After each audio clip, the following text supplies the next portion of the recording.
Hare Krishna, welcome everyone to our Srimad Bhagavatam overview. We'll begin with our prayers.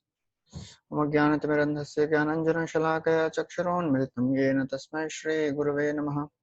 Shri Chaitanya Manobhishtam Sthapitam Yena Bhutale Swayam Rupa Kadamahyam Dadati Swapadantikam Vandeham Shri Guru Shri Yuta Padakamalam Shri Gurun Vaishnavamscha Shri Rupam Sagrajatam Sahagana Raghunathanvitam Tam Sajivam Sadvaitam Savadhutam Parijana Sahitam Krishna Chaitanya Devam Shri Radha Krishna Padan Sahagana Lalita Shri Vishakhan Vitamscha He Krishna Karuna Sindhu Dinabandhu Jagatpate Gopesha Gopika Kanta Radha Kanta Namostate Tapta Kanchana Gaurangi Radhe Vrindavaneshwari Rishabhanu Sute Devi Pranamami Hari Priye Panchakalpatarubhyascha Kripasindubhya cha Patitanam Pavanebhyo Vaishnavebhyo Namo Namaha Namo Om Vishnupadaya Krishna Prasthaya Bhutale Srimate Bhaktivedanta Swami Nityanamine Namaste Saraswati Devi Gauravani Pracharine Nirvishesha Shunyavadi Paschatya Deshatarine Jai Shri Krishna Chaitanya Prabhu Nityananda Shri Advaita Gadadhara Shrivasadi Gaur Bhaktavinda Hare Krishna Krishna Krishna Hare Hare Hare Rama Rama Rama Hare Hare.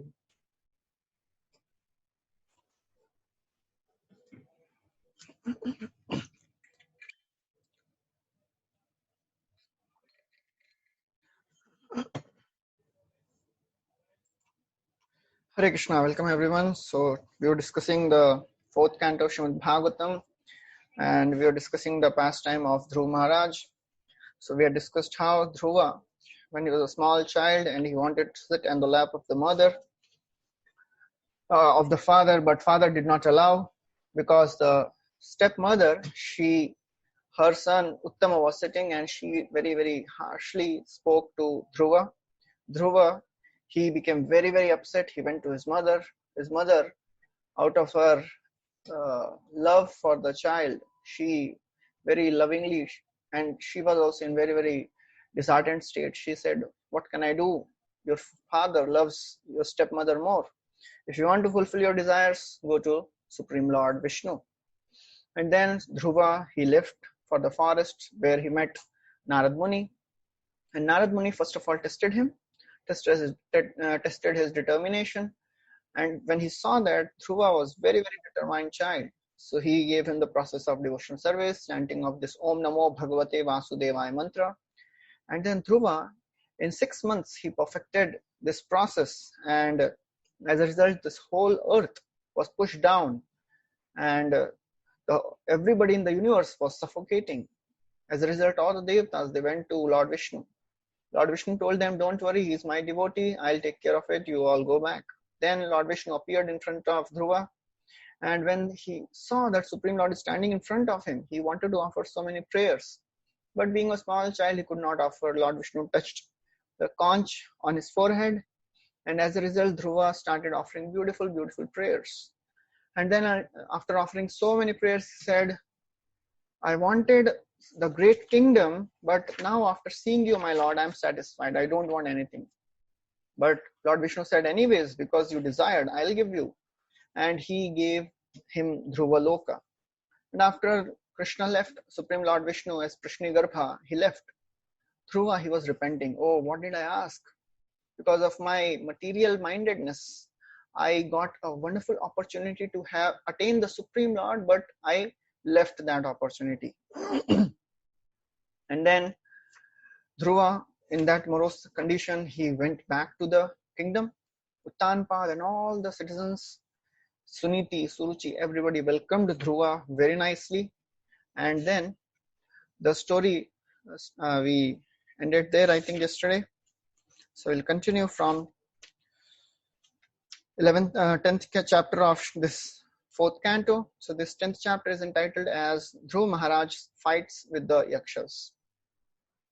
So it is described that Maharaj Uttanpad, he was very anxious for self-realization. He was a Rajarshi. He was a great king, and at the same time he was a great devotee at heart. So after installing Dhruva Maharaj on the throne, he immediately left for the forest. And it is said that he was so very anxious that he did not even marry Dhruva. He was so very anxious for God realization. He left without even marrying Dhruva. So then after that, Dhruva got married to Brahmi.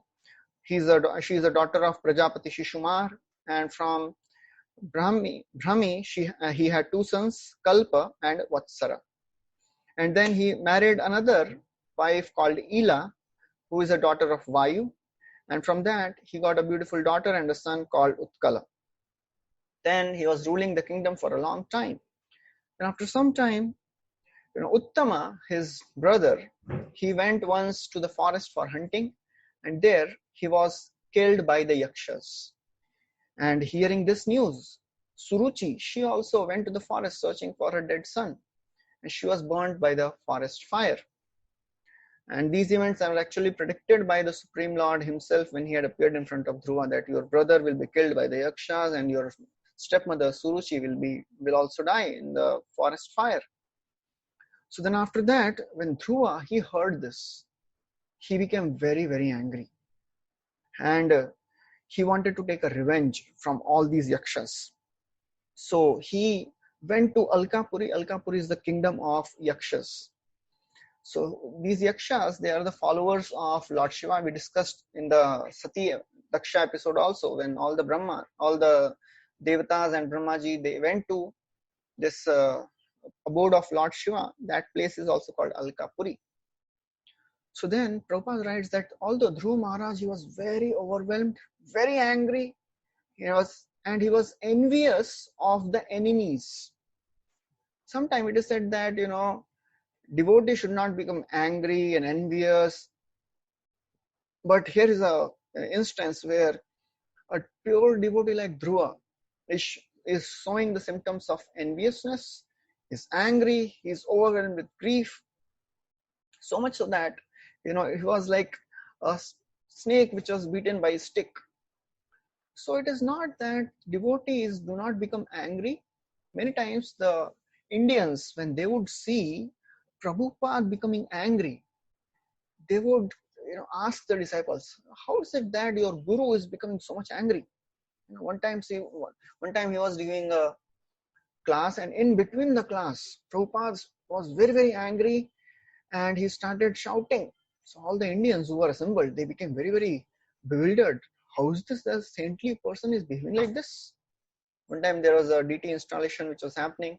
All the devotees, they had called this press reporters also, and everybody was there. All big people from the country were there at that time.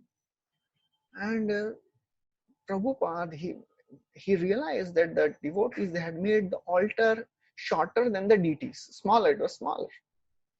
So Prabhupada became very angry, started shouting and yelling at the devotees, and this is all going on in front of the reporters, and this is all being, recorded. So then Prabhupada is very, very angry. He's calling all these disciples, you are all foolish, good for nothing, you have no sense. And then he personally told that cut off the roof of the altar. Everything is happening in front of the camera. In between, one hippie, he was there. And he went and he has a bead bag. He gave to Prabhupada. He said, why are you so upset? Why are you so angry? Chant Hare Krishna and be peaceful. And Prabhupada, out of his humility, he took that bead bag and he chanted one round. So it is not that devotees cannot become angry, but they use anger in a right way. And there are many instances when disciples of Prabhupada, they would become very fearful. Oh my God, Prabhupada is so very angry.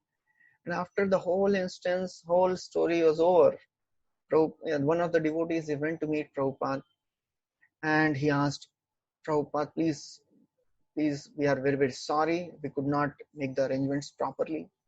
And Prabhupada was very cool, as if nothing had happened. He was saying he was as cool as cucumber. So one time, one devotee asked Prabhupada that, Prabhupada, is it that pure devotees of the Lord, when they show all these emotions of anger and disturbed state? Is it that it is just superficial? Prabhupada said, yes. Devotee is like an ocean. On the surface, there may be many waves, but in the on the deeper side, the depth of the ocean is very cool, very calm. Similarly, a devotee may show many emotions, but when you go deep, he's very, very stable, fixed in Krishna. So now this Dhruva, he was very angry. So he went to Alkapuri, and on reaching the outskirts of this Alkapuri, he blew his conch. And the sound of this conch echoed all over the sky. And the wives of Yakshas, they heard all this sound. They became very frightened. And when Yakshas, they heard this, they were not able to tolerate this sound. They came and attacked Dhruva. And as they attacked Dhruva, Dhruva, he began releasing 3 arrows at a time, and he was killing them.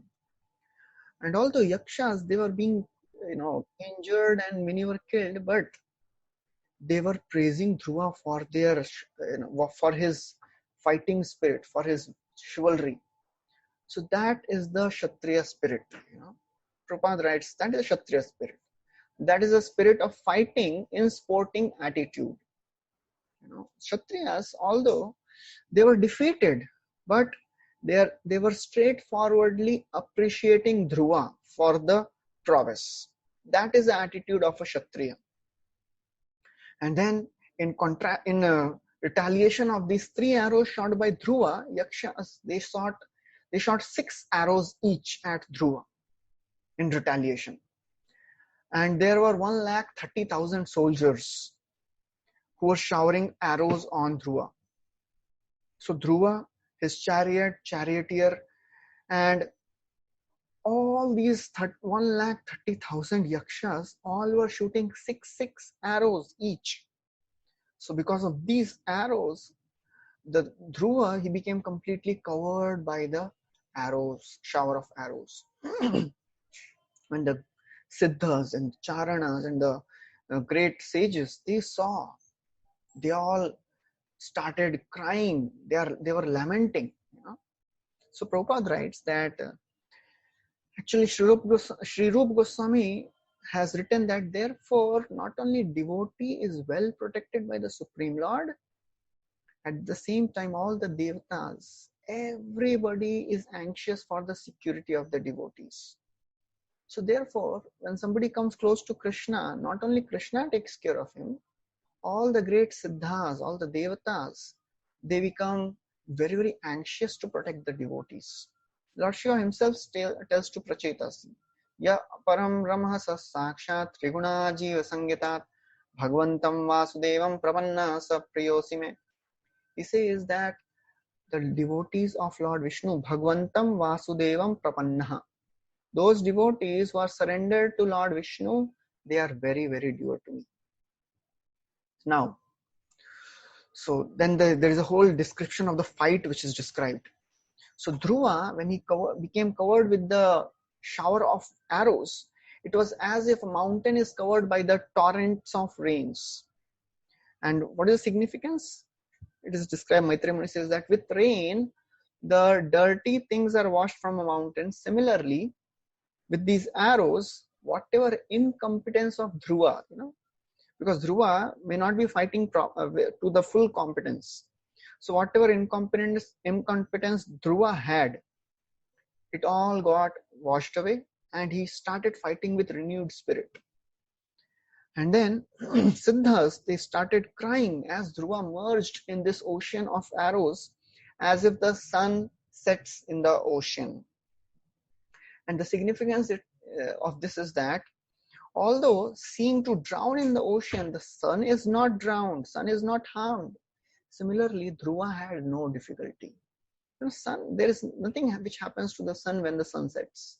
Similarly, although the son of Dhruva, although he was covered with the arrows, he was unharmed.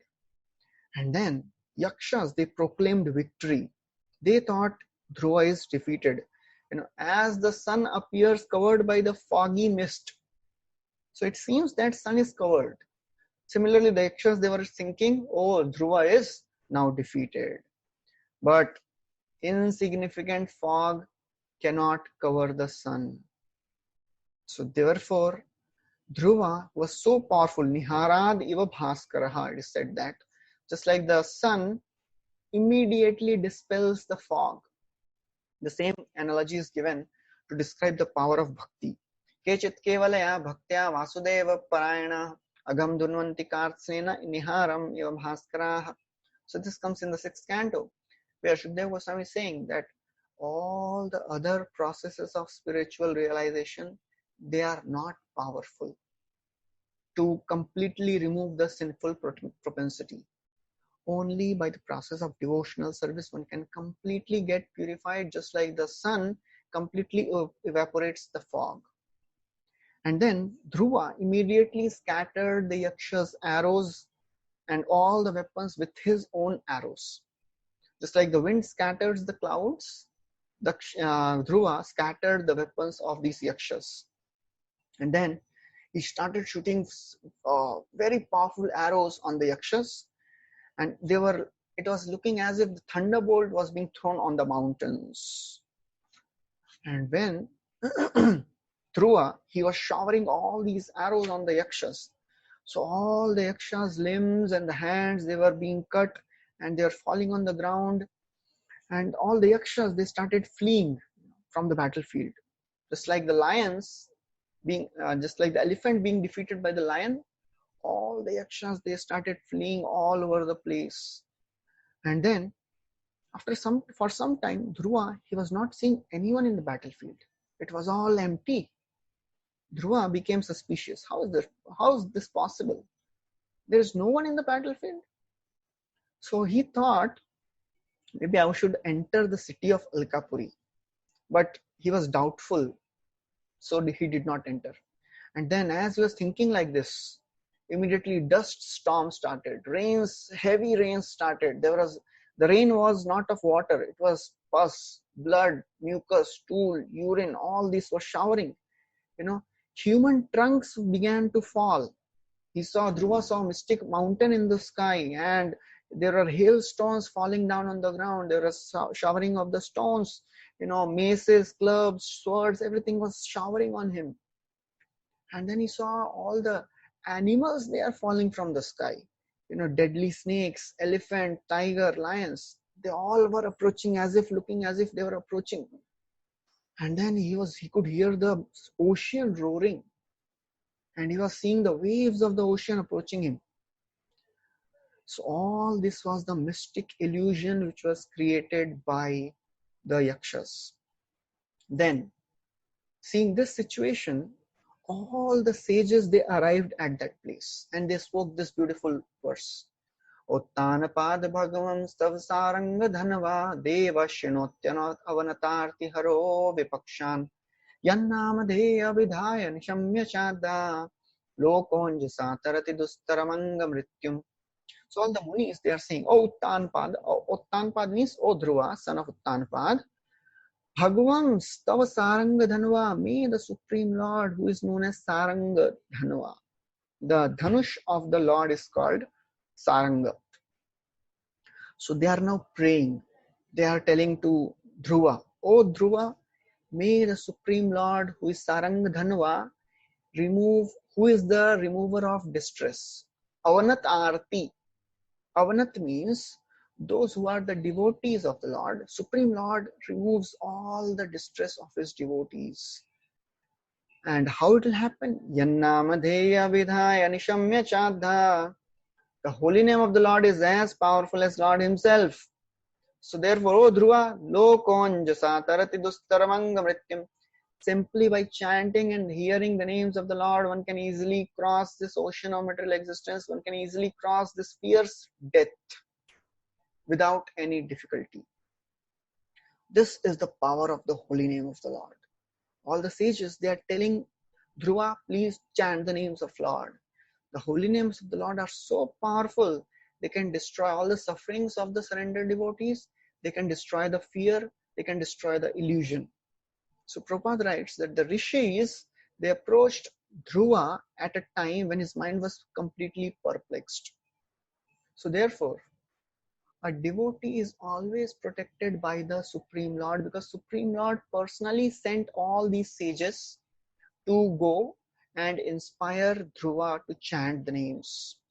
So therefore, Lord is working very gravely. He is more anxious, to protect his devotees.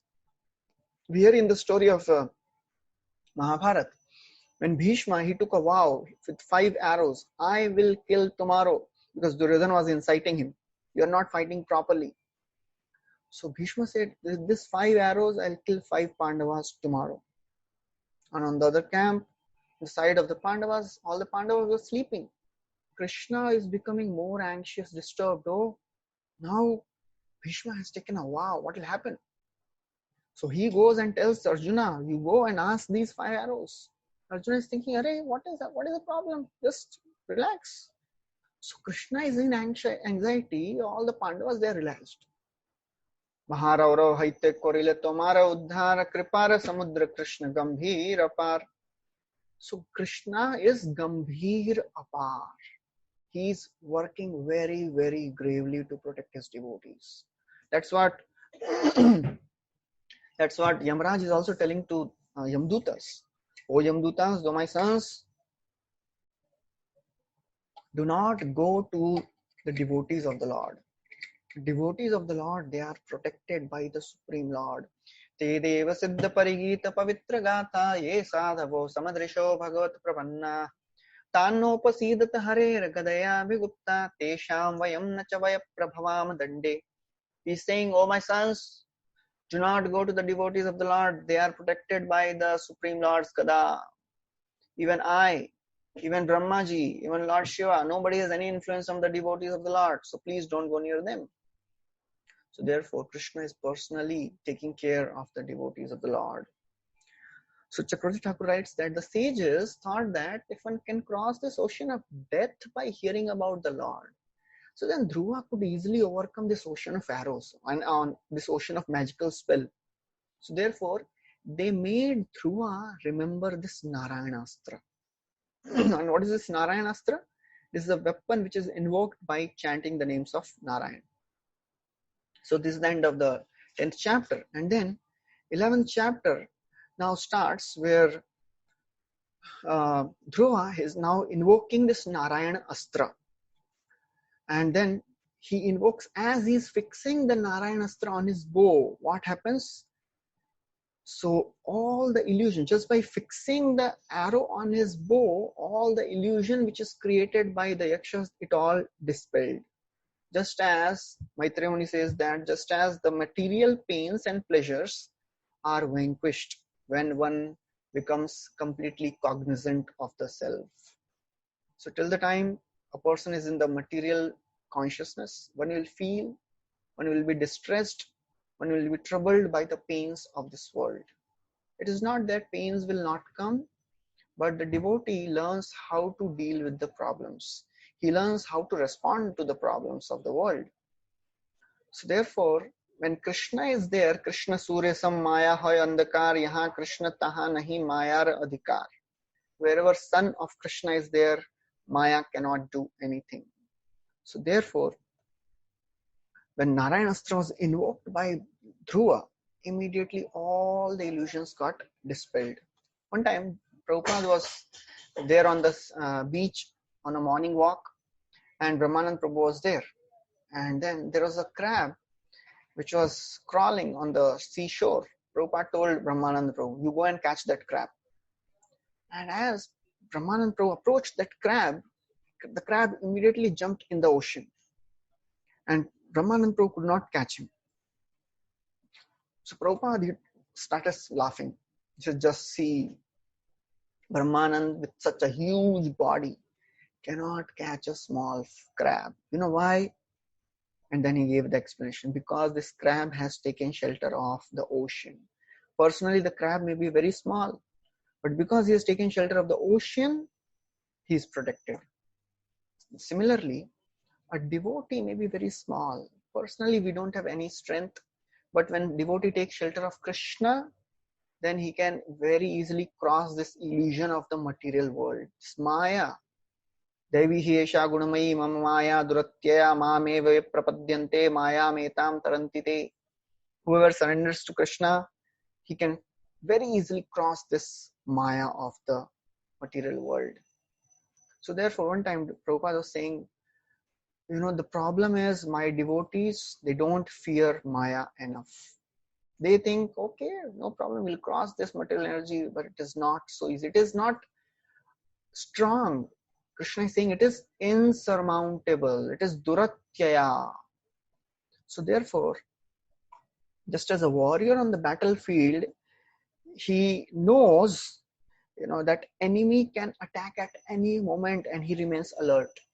Similarly, a devotee should be very, very alert in spiritual practices. Maya Devi can attack any time our consciousness. That is how Maya Devi knows us more than we know about ourselves. So therefore, we have to be always alert. Nazar hati, durgatna hati, that is the situation. If we are careless for even a moment, Maya Devi will attack. So therefore, we have to be always careful of the weapons of Maya Devi.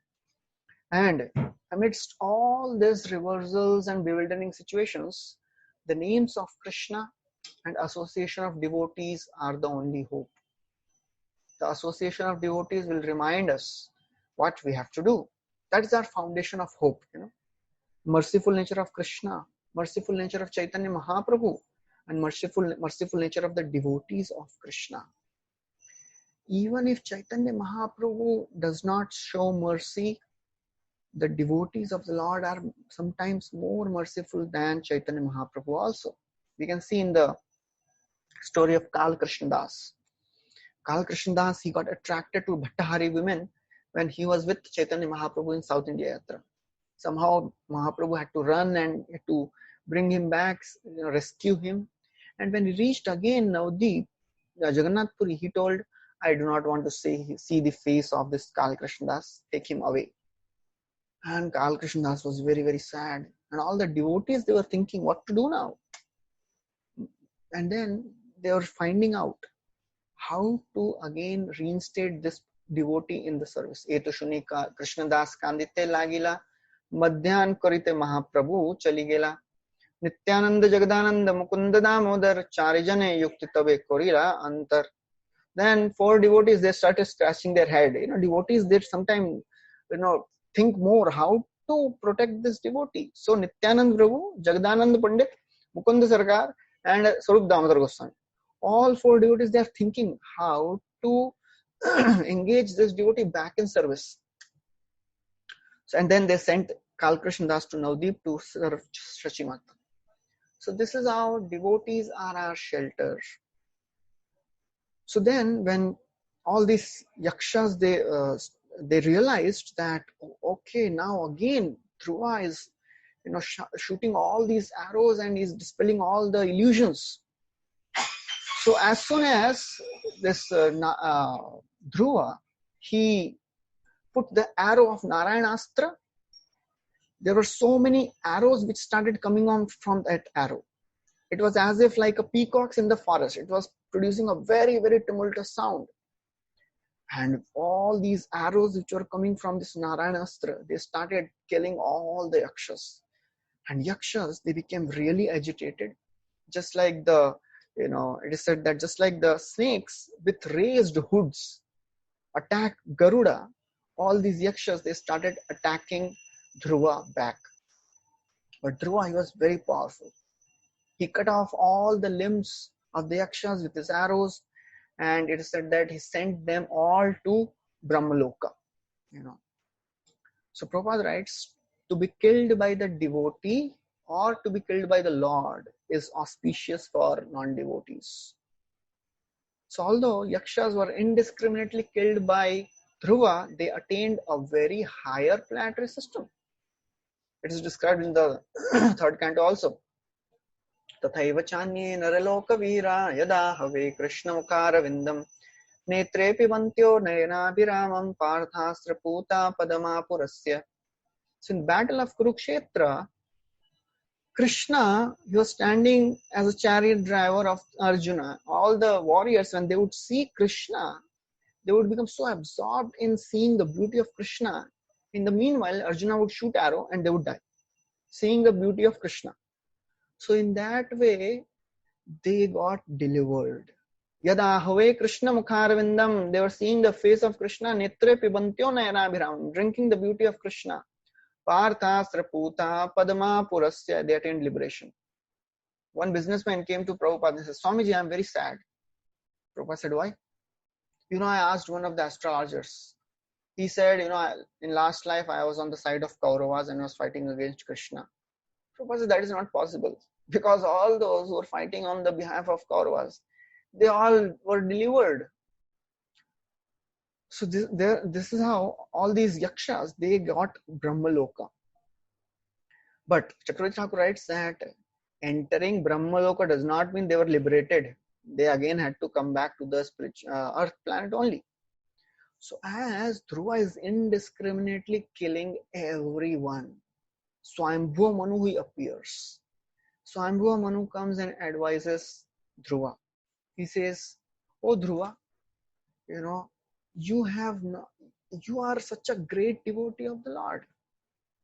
Just for the fault of one yaksha, you are killing all the yakshas indiscriminately. He says excessive anger is very, very sinful. He says that alam vatsati roshena tamodvarena papmana yena punya jananetan avadhistvam anagasaha. He says avat atiroshena. Atirosh means excessive anger is the path of ignorance. Tamodvarena papmana. You have already killed so many offenseless yakshas. Please stop killing. This is not befitting you. This is not befitting our dynasty. And this will be condemned by the virtuous people. So it is not good. Only one person killed, one yaksha killed your brother, and in retaliation you are killing all the whole race of yakshas. How come this bodily identification has come upon you? You are killing based on the bodily because your brother was killed. You are killing everybody. This is not the path of the sadhus. You should not do it. This is not the path of the followers of Lord. So one word used here is sadhu rishikesha. Sadhunam rishikeshanu vartavanam. So therefore, a devotee of the Lord should follow the path led by the devotees and led by Supreme Lord's instructions. So therefore, whenever we get bewildered, what to do, what not to do, Chaitanya Charaprabhu says very wonderful thing. He says, when you don't know what to do, you should know what to do. So you're thinking, what is this? So if somebody is not understanding what to do now, then you should know where to go and take shelter. Whenever we have some problem in our spiritual life, we are not able to come to the conclusion, we are not able to understand what to do, approach a superior devotee. Sadhunam rishikeshanu vartinam. Take shelter of Krishna's devotees, take shelter of the instructions given by Krishna in Bhagavad Gita, in Srimad Bhagavat. So therefore, Swayambhuva Manu says, please stop this unnecessary killing. Sarva bhutatma bhavena bhuta vasam hari bhuvan aradhyapa duraradhyam vishnu tatparamam padam. He says, every living entity is a residence of Supreme Lord. Bhuta Shaya. Supreme Lord is residing in everyone's heart. And although you are so fortunate, you got darshan of the Supreme Lord and you are already destined to go to the spiritual world. You have already done such an unimaginably difficult task. Sudushkaram karam kritva lokapalaya rapi prapo. Narad Muni told Uttanpad, your son has done a very, very difficult task. So Swami is telling, you are such a best devotee of the Lord. Such a conduct is not befitting you. So please don't kill all these yakshas unnecessarily. He says, you are such a great devotee of the Lord. You are always thinking of Krishna in your mind. You are recognized by the very, very confidential devotees. Therefore, I am surprised. The way you are behaving, it is bewildering me. I am really surprised. You are such a great devotee. You are the leader of so many devotees and you are behaving like this. So what will other people do? So therefore, a person who is in a leadership position, he has a responsible task of leading others. As Krishna says in Bhagavad Gita many times, Yadi Dacharati Shreshtas Tattadeve Tarojana Sayat Pramanam Kurte Lokastad Anvartate. Whatever great people do, common people follow. Krishna says, I don't have to do anything in this world, but still I am working, because if I'll not work, Yadi ham na varteyam jato karmanyatandritaha mama vartamanu vartante manushyaha partha sarvasa. If I will not work, whole world will follow my path. And the result will be Utsideyuri me loka nakuryam karma chedaham sankarasya kachakartasyam upahanyamima praja. And the whole world will be put into ruination. Varna Sankara will be born. So therefore, Swayambhu Manu is telling to Dhruva, you are such a great person. You are leading so many devotees, so many confidential devotees of the Lord. They recognize you as such a great devotee. And you have taken such an abominable task. Your life is meant for an exemplary behavior. Please don't behave like this. And then he says, actually, the Lord is pleased. When the Lord is pleased, he describes the qualities of a devotee. Titikshaya karunika maitrya cha akhila jantushu samatvena cha sarvatma bhagavan samprasidati. He says, the Lord is pleased with the devotees if he is titikshaya. He is tolerant. He is tolerant when ill-treated by the others. In the first canto also, we discussed that when Parikshit Maharaj was cursed, he did not retaliate. And Sut Goswami speaks a very wonderful verse. Tiraskrita viplabda shapta shipta hatapi na asya tat pratikuruvanti tad bhakta prabhavopihi. A devotee, although he is able to retaliate back, but he does not respond, but he does not retaliate. Why? Tolerant. Even if he is insulted, mistreated, chastised, and even if he is tried to be killed, the devotee does not retaliate. Swayambhu is telling that Lord is pleased with the devotee if he is tolerant, if he is karunaya, titikshaya, karunaya, if he is merciful towards others. Maitrya, he is friend towards everyone. Samatvena, he is equal to everyone. And therefore, Prabhupada in the purport, he writes that there are various levels of devotees, Kanishtha, Madhyama and Uttama. A Madhyama Adhikari devotee, he differentiates. He loves the Supreme Lord, makes friendship with the devotees, he shows mercy to the innocent, and he neglects the envious people. So therefore, as a devotee who is on a Madhyama Adhikari, he should show mercy to everyone, all the innocent people, make friends with devotees. And therefore, Swayambhu Manu says that person pleases Krishna. This is the conduct of a devotee. He should be very, very tolerant, merciful, and friendly. And then he says, O Dhruva, what is the result when the Lord is pleased? One becomes free from the moods of material existence. Mam chayo avyabhicharena bhakti yogena sevate sagunana samatityetan brahma bhuyaya kalpate. Krishna is saying in Bhagavad Gita. Only way to be free from this modes is practice of devotion. And by the devotion, what are we intending to do? To please Krishna. So when Krishna is pleased, of course, naturally, as a byproduct, one becomes free from the modes. Gunai vimukto.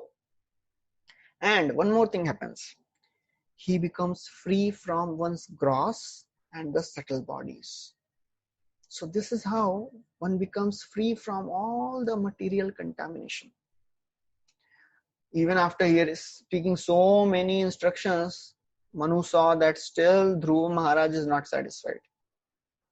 Because he was so still angry, because he was so much disturbed by the death of his brother. So then Swayambhu Manu continued speaking. Who is actually the killer and who is being killed? So he described that the ultimate cause is the Supreme Lord. Supreme Lord is the creator of this entire universe. He has created these male and female bodies. So Dhruva, you should not be disturbed by all these bodily identification. Everything is happening by the will of the Lord. Somebody may say, Dhruva may say, but how can the creation, maintenance and destruction take place without consciousness. Somebody conscious should do it. Swami says, yes, Lord is the supreme person who is directing the movements of this universe.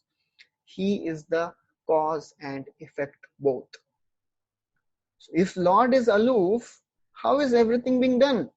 But then he says, and actually, although he is, involved in that, he is not directly involved. He is indirectly involved.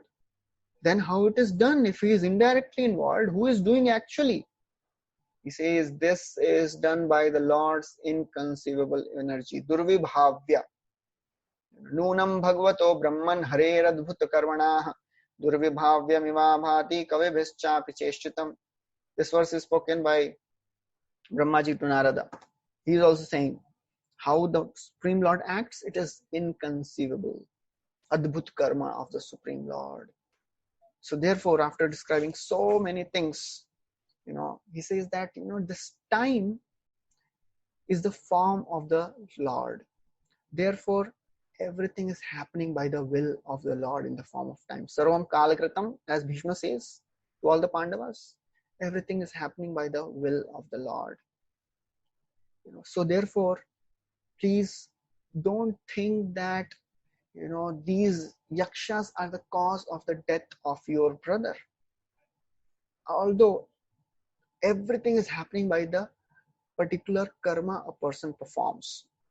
And then he says, actually, there are so many philosophies people give who is the cause. Some people say karma is the cause, some people say swabhav is the cause. We discussed the same in the 18th chapter of the first canto.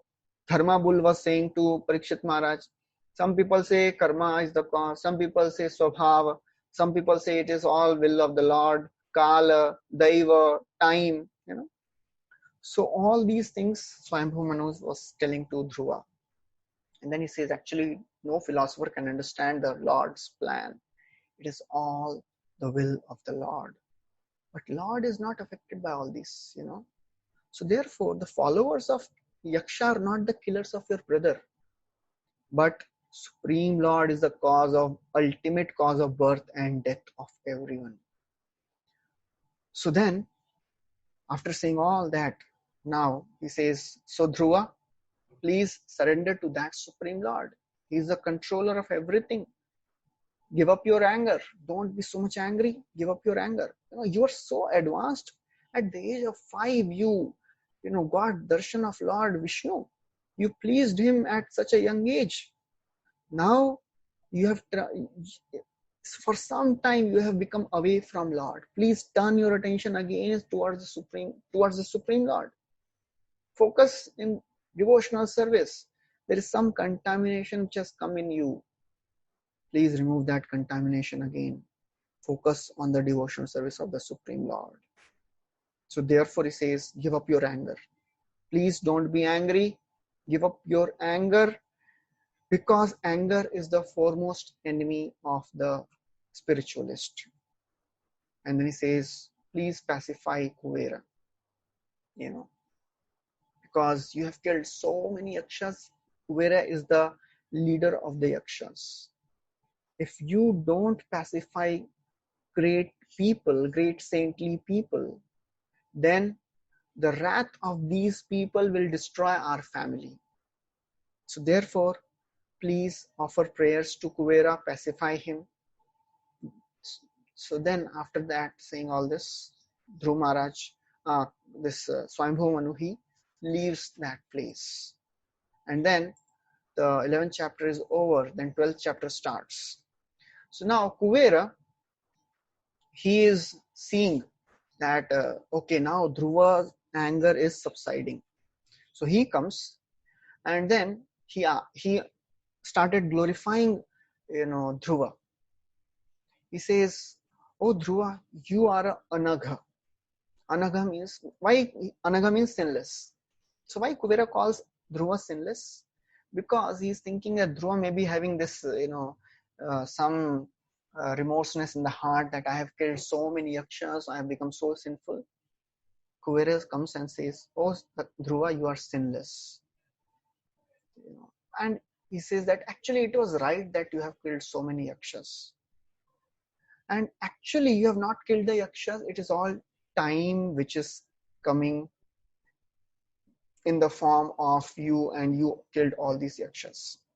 This is all eternal will of the Lord in the form of time. Nor did you kill the yakshas, and nor did yakshas kill your brother. It is all the eternal feature of the time. Everything is happening by the will of the Lord in the form of time. Sarvam, that Krishna says, Kalosmi lokakshayakrit praviddho. So then he says, oh yeah, oh Dhruva, please worship the Supreme Lord. That worship, that Supreme Lord is beyond the sensory perception. He is Adhokshaja. You are such a great devotee, you have worshipped him even as a child. Please worship him. He is Adhokshaja. He is the super soul in all the living entities. He has a transcendental form. Please worship the lotus feet of the Supreme Lord. The lotus feet of the Supreme Lord are the only things which are supposed to be worshipped. If you worship the Supreme Lord, you will go beyond birth and death. And then after describing all this, he says, please ask for a benediction. So after Kuvera, he tells that please ask for benediction. So just understand who is giving this benediction. Kuvera, who is the treasurer of the Devatas. He can give any treasury, any material benediction to the Dhruva. But it is a very, very interesting thing what Dhruva is asking. So Maitreya Muni tells what Dhruva is asking. Sarajarajena varaya chodito Dhruvo mahabhagavato mahamati harau savavre chalitam smritim yayo taratyayatnena duratyayam tamaha. So he says, Rajarajena varaya chodito. So when that supreme king, Kuvera, he told Dhruva, please ask for benedictions. So what did that Dhruva, who was very powerful king, he asked? Dhruva, who was Mahabhagavata. He was a great devotee of the Lord, and he was Mahamati. He was very, very intelligent. So he asked for Harau Savavre Chalitam Smritim Yayo. Please give me unflinching remembrance of the Supreme Lord Hari. What will you gain by getting this remembrance? Taratyayatnena duratyayam tamaha. Very soon I'll cross this ocean of material world. So therefore, devotee is never ever attracted by the things and the benedictions of this world. So that is the quality of a devotee. Even if Supreme Lord comes and tempts him. We hear the story of Narsimhadev and Prahlad. Narsimhadev is telling to Prahlad, please ask something. So, Acharyas say, till now, Narsimhadev was angry. When he told this to Prahlad, Prahlad became angry. So Prahlad, as a small child, he becomes angry. And in an angry mood, he says, my Lord, I have not done devotional service unto you to ask something from you. I am not a businessman. I am not a vanik. He says, I have done devotional service to please you. So nobody can tempt a devotee, No bhautik cheezein, no material thing. What to speak of liberation?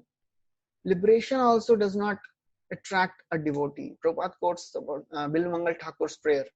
Bhaktistvai stiritara bhagavan yadisya daivena na phalati divya kishora murti mukti swayam mukulitanjali sevyate sman dharmartha kamagataya samaya pratiksha. So it is described that when a devotee becomes very, very fixed in devotional service, he already is on the path of liberation. And in fact, liberation comes and stands in front of a devotee with folded hands ready to serve him. But a devotee is not interested in the liberation also. So therefore, Dhruva, he asked, please give me remembrance of the Supreme Lord. And Chakravarti Thakur writes that, why is that Dhruva, who was a pure devotee, Kuvera was not a pure devotee, he is a mixed devotee. So why Dhruva, who is spiritually advanced, is asking from Kuvera about remembrance, unbroken remembrance, achalitam smriti. Achalita means unbroken remembrance for the Supreme Lord. He says because Manu, he told Dhruva in the last 11th chapter, he said, the wrath of the great personalities may affect our family. So Dhruva is very, very concerned. He was apprehensive that, Kuvera, if he gets displeased, his displeasure might affect my remembrance of the Supreme Lord. So as a devotee, we have to be really careful not to offend any great personality, any devotee, even if he's a Karma Mishra Bhakta, even if he is not obviously looking as a pure devotee. So as a devotee, this Vaishnava Aparad, this principle of Vaishnava Aparad is a very, very dangerous thing. We have to be very aware and careful of not committing Vaishnava Aparad. So although these devatas, they are not pure devotees, but they are very great devotees, So for that matter, when we are talking about these devatas, we think, these are the mixed karma misra bhakta. What are we, by the way? We are also falling in the same category. And they are very, very advanced devotees. That's why they are being given the position of these devatas. We are nothing in front of all of them. So therefore, when we talk about the great personalities like Indra and all these people during the Bhagavatam, and we think Indra itna bhi nahi samajhta isko, itna baar galti karta hai, So we should never ever judge great personalities. Of course, we can learn from their mistakes, but we should never ever offend these great personalities. The mere fact that these are in this very great respectable position, by the performing of their devotional service in management of this universe, they will perfect their lives and they'll go back to Godhead. But if we have this offensive mentality against any of these devotees or any of the devotee around us, every devotee around us has the capacity to uplift our consciousness or bring it down just by their thoughts.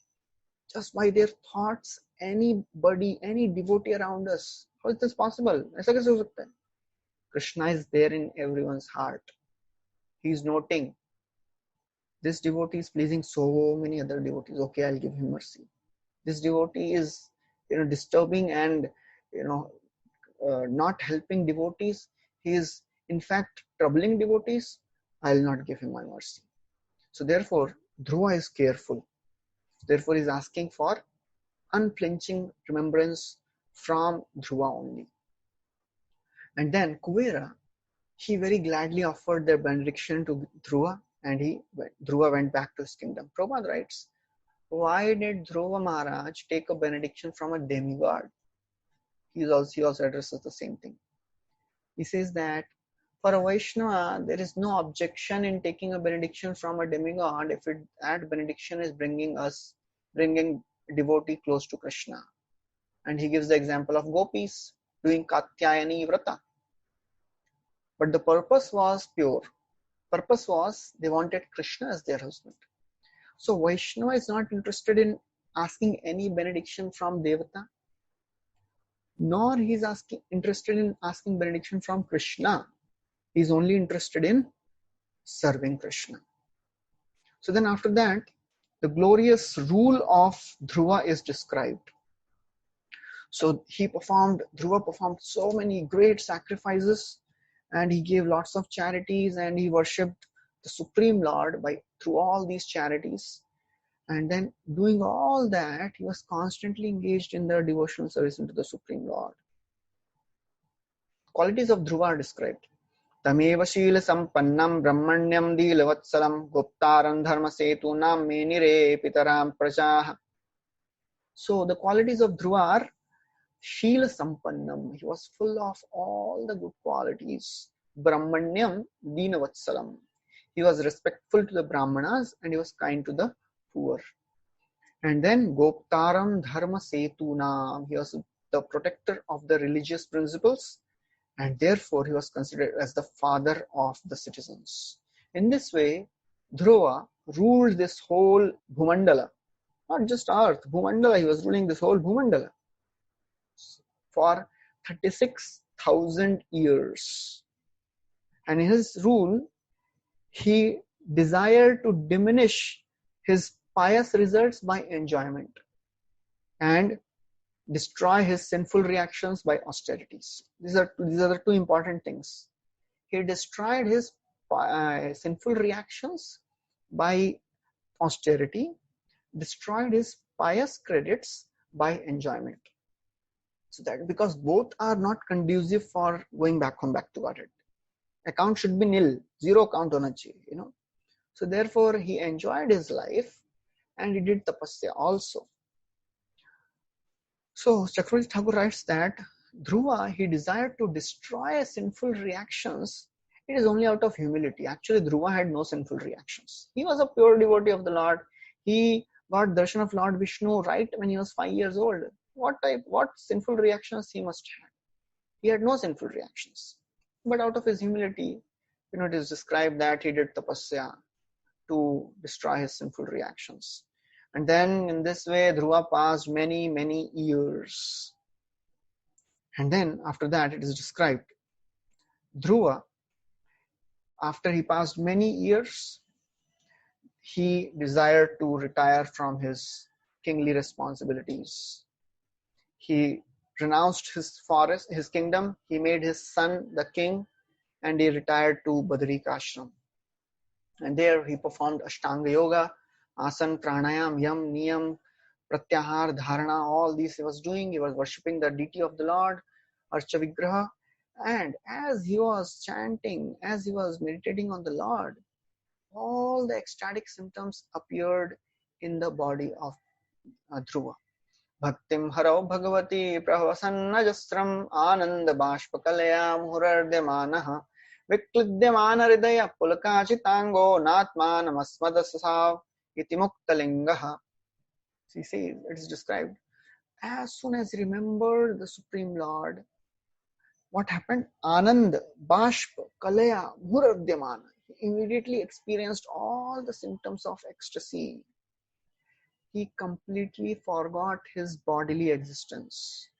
He became liberated. What all things appeared? He was experiencing incessant tears of bliss. Ananda, Bashpa, Kalaya. Then his heart became completely soft. That is a symptom of a person in the level of prema. Completely soft heart.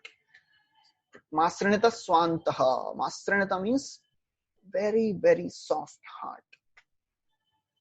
And then he was experiencing all the symptoms of ecstasy. Hairs were standing on end. He was crying, sweating. His voice was getting choked. Swed kampa romancha shru gadgada vaivarnya unmada vishada garva harsha dainya eta bhave prema bhakta ganera nachaye sagare anandramit sagare bhasaye. So all these symptoms of ecstasy were manifesting in the body of Dhruva. These are all Ashtra Sattvic Vikar. Prabhupada writes that when a devotee completely forgets his bodily existence, it should be understood that he is liberated. He is no longer engaged in the body. And Prabhupada gives a very wonderful example. You all can try it at your home. When a coconut becomes dry, the coconut detaches itself from the shell. And you can see, when you shake the coconut, you can see there is something inside moving. So the coconut has detached itself from the shell and outer covering. So similarly, Prabhupada writes, when one is fully absorbed in devotional service, he becomes completely disconnected from these two material coverings. Just like coconuts become detached from the shell and the outer covering. Similarly, a devotee, when he becomes a self-realized soul, fully absorbed in bhakti, he becomes free from the gross body and the subtle body. And then as he was in that state, one day, an airplane appeared. Beautiful airplane, bedecked with all the jewels and shining. It was effulgent. It was illuminating all the directions like the full moon. And then Prabhupada writes that Dhruv Maharaj could see by his knowledge that this is the Vaikuntha Viman. Prabhupada writes that there are three types of knowledge. One is the direct knowledge, knowledge received from authorities, and transcendental knowledge. So Prabhupada writes, when one surpasses the stage of acquiring knowledge by the descending process, he immediately is situated on the transcendental position. When he becomes completely perfect in knowledge acquired from the authorities, he becomes realized and he becomes transcendental. He acquires that transcendental knowledge. So then this airplane came down, and the two very beautiful effulgent personalities came down. They were Nanda and Sunanda. Beautiful. They are associates of Lord Vishnu. Blackish body, a bluish black complexion, youthful. They had forearms and very beautiful reddish lotus eyes. They were dressed, they were having club, and they were having helmet, necklace, and all that. Dhruva, suddenly, when he saw these two devotees, associates of Lord, standing in front, he became bewildered. He was not expecting. It was not that Dhruv Maharaj was sent a message, okay, now we are coming, please be ready. There's no WhatsApp message sent, no communication done. Suddenly, these associates came. Dhruva became disturbed. क्या करें अभी, कैसे इनका स्वागत करें, what to do, what not to do. He forgot the sequence. It happens when a great personality suddenly appears on your door. अभी क्या करें इनको, कैसे स्वागत करें, there is nothing at home.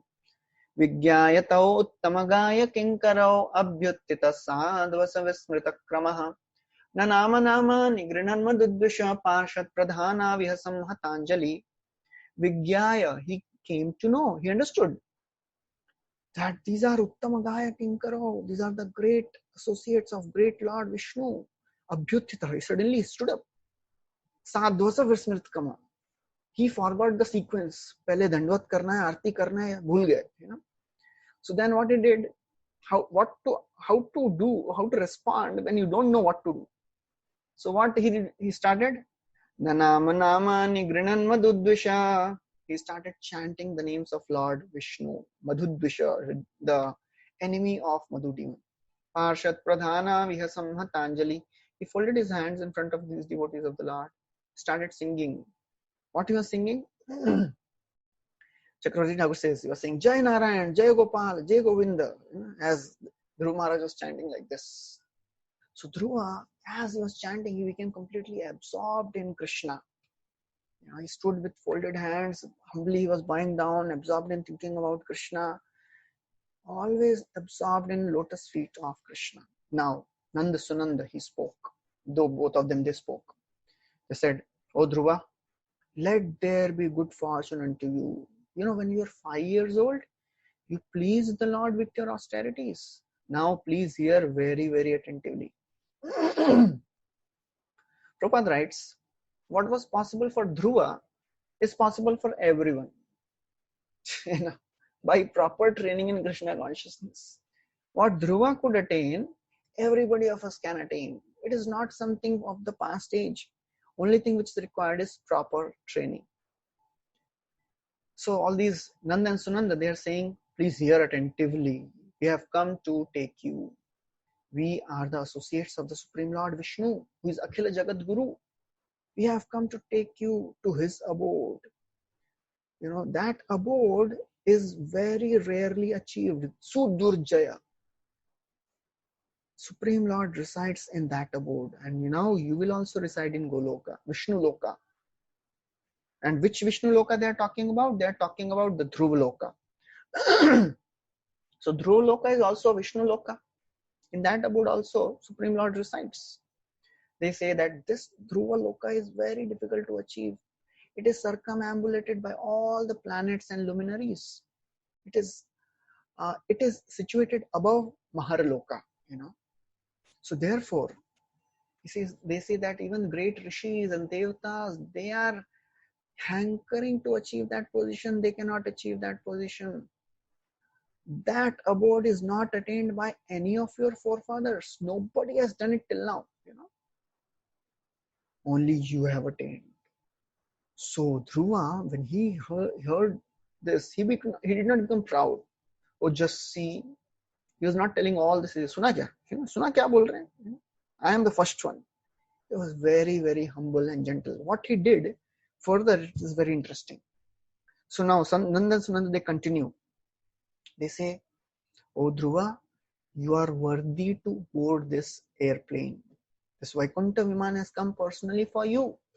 It is sent by the Lord. Bhagwan ne swayam bheja aapke liye. This is the Vaikuntha Viman." Prabhupada writes, the Vaikuntha Viman does not move by mechanical arrangements. He says there are three processes of flying in outer space. One is the kapota, other is the pigeon. Pigeon means kapota, and second is the flying on the stick, and third is by all this mechanical arrangement. One time Prabhupada was there he landed on an airport, and the reporters came. So Prabhupada was talking, and he was saying there are three ways of flying. He said pigeon, stick, and plane. So one of the reporters said, "So Swamiji, if you think," and he said, "It's plane is the third class way." So then one of the reporters said, "Swamiji, if you think plane is third class, why have you come by plane?" Prabhupada said, "Just to be one of you, so that's why I have come here." So now, Maitreya Muni is speaking. So when Dhruva, he heard the very sweet words of these associates of Lord Vishnu, what he did, very interesting, Just imagine if a airplane has come personally for you, what will be your response? So just see the response of Dhruva. Nishamya Vaikuntha Niyojya Mukhyayor Madhuchutam Vachamorukram Priya Kritabhisheka Kritanitya Mangalo Munin Prashamya Shishamabhyavadayat. So he says that Dhruva, when he came to know Nishamya, when he came to know Vaikuntha Niyojya Mukhyayor, the main associates of Lord have come, he heard the sweet words of these devotees, and then he did abhishek. He took his bath. He did the abhishek of his deity. He did his morning program there completely. Sola mala karke gaye. And then after doing his morning duties, what he did is amazing. He said he munin pranamya ashisham abhyavadayat. He went to each and every one of the sages who were standing there and took their blessings. He did not tell, just see, I am the one who was qualified. The plane has come for me, not for any one of you. Although he is about to take the step in the plane of Vaikuntha, still he is going and asking for blessings. Please go give me blessings so that I can go to the spiritual world and serve the Lord there. He did not become puffed up. Prabhupada is writing. He did not become puffed up because Lord sent airplane for him. He accepted the blessings from all the sages before riding on that plane. So therefore, as the Lord is worshipable, his associates, his paraphernalia, everything is worshipable. So Dhruva circumambulated that plane, and he was about to board that plane. At that time, death personified came, because nobody can go to the spiritual world in the self-same body. So, but for ordinary people, death comes in a very, very fearful way. But Dhruva was a great devotee. So death, he just came and he requested Dhruva, oh great devotee of the Lord, please give up your body.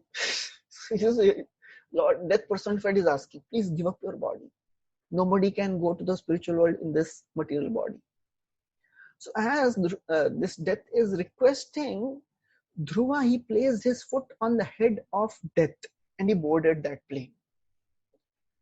So it was amazing, Prabhupada gives a wonderful example here. What is a death for a devotee and death for a non-devotee? Death for a devotee is like a cat carrying a kitten. For a kitten, the jaw of the cat is a loving embrace of the mother. For a non-devotee, death is like cat carrying the mouse. For mouse, the jaws of cat is death personified. For a devotee, Dhruva, he had no fear. He was fearless. He fearlessly stepped on the head of death. He took the advantage because he went down. Death personified went down. He came to offer obeisances to the Dhruva, and Dhruva stepped on his head and he climbed on the airplane. So as he climbed on that airplane, his body got transformed from spiritual to the material, from material to the spiritual. And then immediately the drums, they were sounding in the sky, demigods started showering flowers, and the Gandharvas, they started singing, Apsaras started dancing, everybody is happy. So it is not that everybody is motorcycle, ye ja rahe hain, hum idhar hi hain. That is the quality of a devotee. When a devotee gets mercy of the Lord, all the other devotees, they become happy. You know, His Holiness Radhanath Swami Maharaj was telling us that just by being happy in seeing the advancement of other devotee, we make the same amount of advancement as that devotee. We don't have to do anything else. Just be happy. But that is a very difficult thing. To be happy seeing other devotees getting mercy of Lord, it is not so easy. Because of this envious mentality, we have come here. We have to cultivate this. So all the devatas, they become happy, started showering flowers. And as Dhruva is in the plane was ascending. Dhruva remembered his mother. And he was telling, he turned to these devotees, Nanda Sunanda, and he told them, "Oh devotees of the Lord, my mother, she was my first Path Pradarshaka Guru. She first instructed me to go to Lord Vishnu. How can I go to Vaikuntha alone, leaving my poor mother behind?" So as he said that, Nanda Sunanda, they showed, "Dhruva, please look back." And as Dhruva looked back, he saw that there was another plane who had come, and Suniti was in that plane. So therefore, it is so very interesting that Prabhupada writes that a glorious son or a disciple, if somebody has a glorious son or a glorious disciple, a father, mother or guru may not be very advanced in bhakti. They can also go to the spiritual world if the disciple and the son is a great devotee. Prabhupada writes that Bhaktisiddhanta Saraswati Thakur used to say, "If I could perfectly deliver even one soul back to Godhead, I would think my mission to be successful." And Prabhupada humbly writes about himself also. This Krishna consciousness movement is spreading now all over the world, and sometimes I think that even though I am crippled in various ways, if even one of my disciples become as strong as Dhruv Maharaj, he'll be able to carry me with him to Vaikuntha Loka. That is the humility of Prabhupada. He's writing it in Bhagavatam for 10,000 years to come. So that's the humility of a great devotee of the Lord. So as Dhruva is going, all the devatas, they're showering flowers, and Dhruva, he sees all the planets on the way to Dhruva Loka, and then passing Bhur, Bhuva, Swarg, and ultimately the plane arrives at Dhruva Loka. That is the residence of Lord Vishnu, which is situated below Maharloka.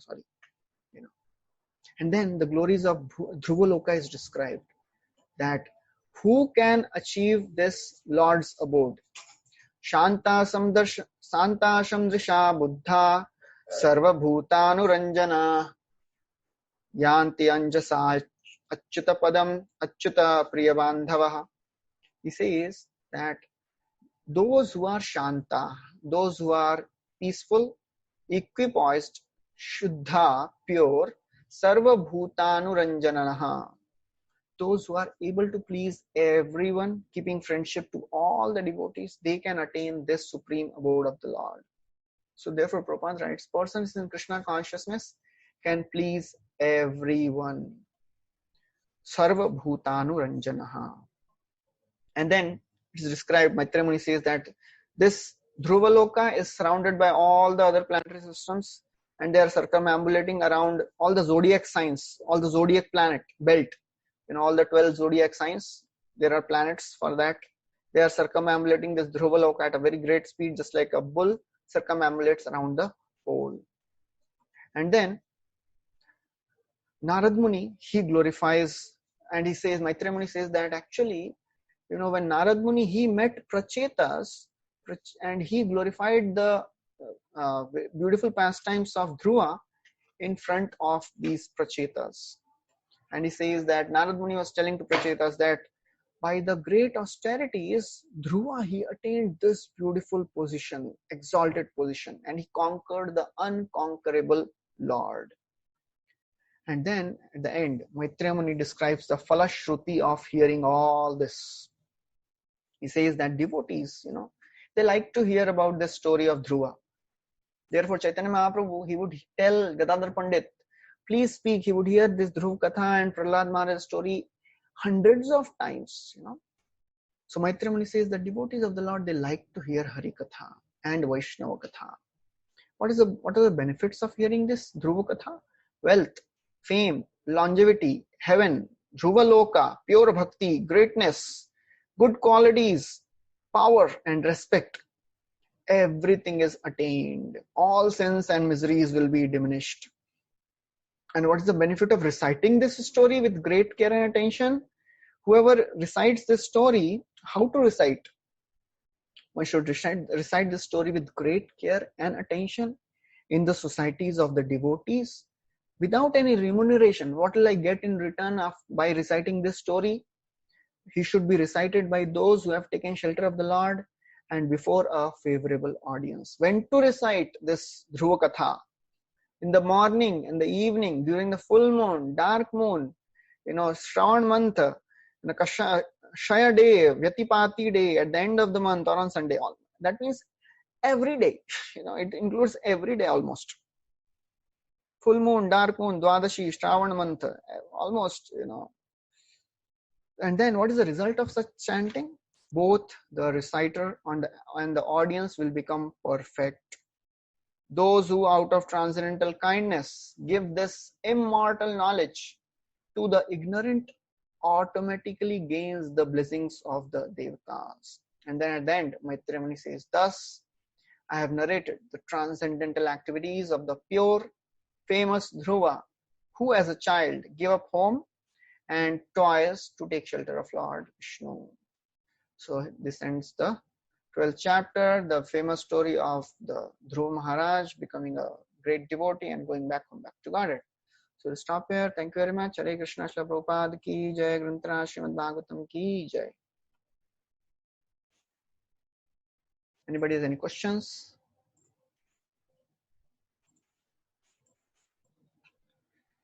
Okay.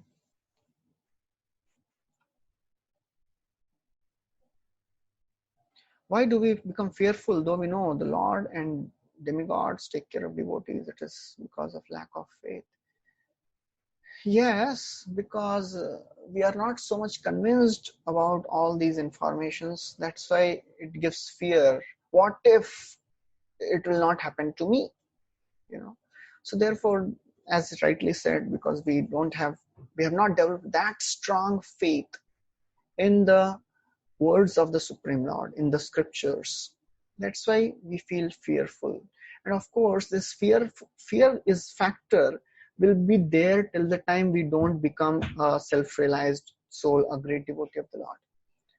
That abhayam is a quality of a person who has already realized Krishna, because he sees Krishna everywhere. He is completely dependent on Krishna. That.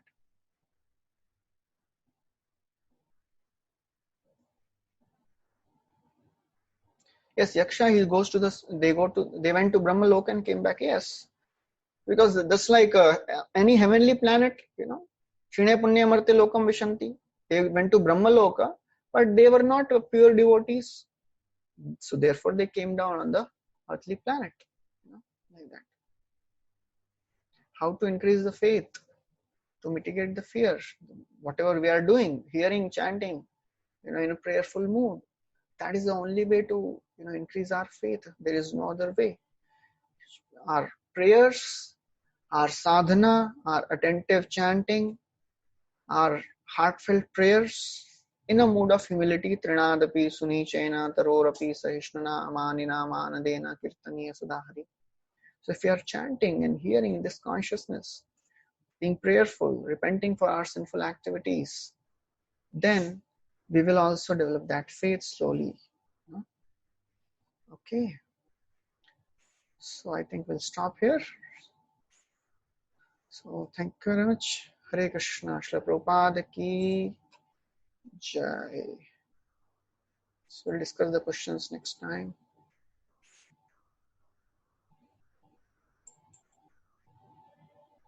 Okay, last question is there. Who was the next king of Bhumandala?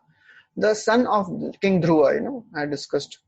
This Dhruva made his son as the king of this whole Bhumandala before he went back to the forest to do tapasya. Okay, so thank you very much. Hare Krishna. Srila Prabhupada ki jai.